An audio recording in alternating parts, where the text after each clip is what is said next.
What's up, guys? Ben here, back with my boy Ryan Watson. We've been asked, what are some ways that we make our diet food taste better? We're both obviously dieting pretty much 365 days, well, you know, at least 3 months, twice a year. Seems like we're dieting all the time. Ryan, what do you do to make your food taste awesome? Or make it more palatable? You know, I honestly, I struggle with that. You know, I think I've been in the routine for so long that, like, I've just been all about efficiency. And so I put a little bit of, you know, fat-free Pam down in the pan, put my stuff on there, and then some salt-free Mrs. Dash, and maybe I'll use some chopped up veggies and onions and whatnot.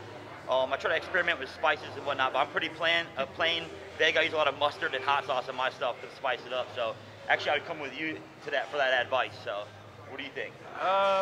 You know what? I'm becoming a lot better at it lately. I've actually learned to. The first thing that I do that's awesome is believe it or not, I haven't eaten chicken. I think I'm the only bodybuilder in the world who hasn't eaten chicken in about 2 to 3 years. I use turkey, so I use a lot of ground meats. But if I'm using whole turkey breast, I actually put it in the crock pot, which is awesome because you don't have to do anything. You turn it on, and it's cooked when you wake up in the morning. So 8 to 10 hours in the crock pot. Throw in some vegetables, throw in some spices. It's really moist. So I think the problem with most people dieting is the food is dry and bland. So by putting it in the crock pot, it comes out, it's moist. It's like, you pull it apart, it's almost like you're eating brisket, you know.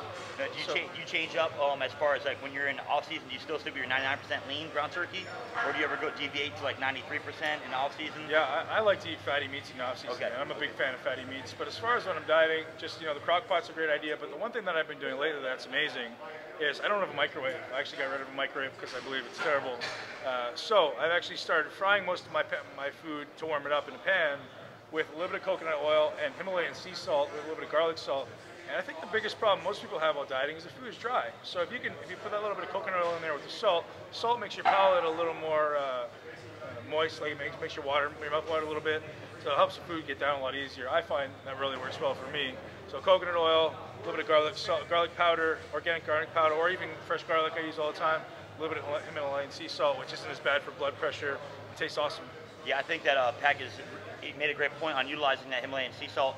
A lot of people shy away from sodium, and we are big believers in utilizing sodium in our diet throughout the entire year, with the exception of maybe a few days off from a show. I don't know about how you do it, but usually I like to add sodium to my meals throughout the year because, you know, when you're training hard, you're sweating profusely, you're draining a ton of electrolytes from the body, and the sodium's going to help you retain that little bit extra fluids.